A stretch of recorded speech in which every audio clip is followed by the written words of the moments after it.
Hi, I'm Steve. You can call me Steve. I've often said that Canada in the winter is like a nighttime trip to the bathroom.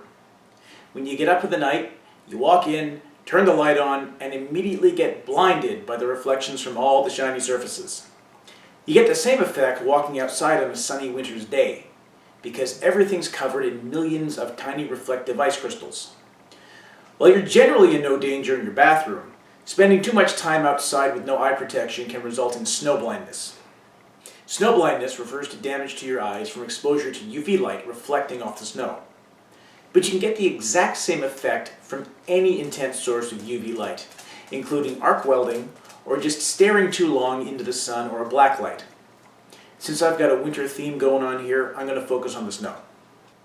Ultraviolet light is light that's more energetic than violet light, hence the name.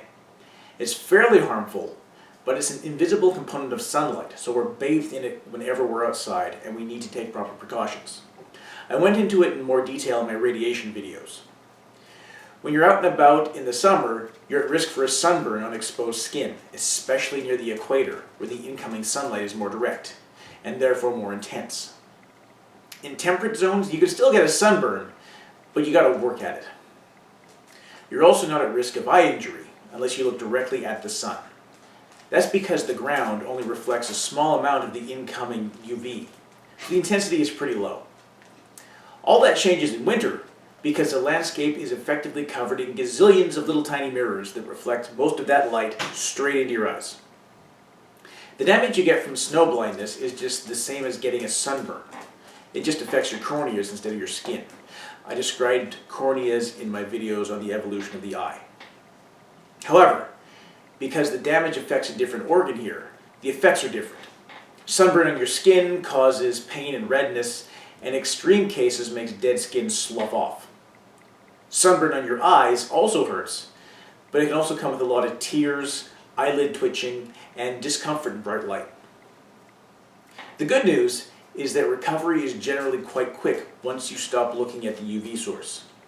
You should be better in 1 to 3 days as long as you don't do something silly in those 3 days like going back out into bright sunlight. Treatment generally involves alleviating the symptoms with cold compresses and whatnot, and otherwise letting it get better on its own. The best method of treating snowblindness is not to get it in the first place. These days you can wear tinted sunglasses that block incoming UV.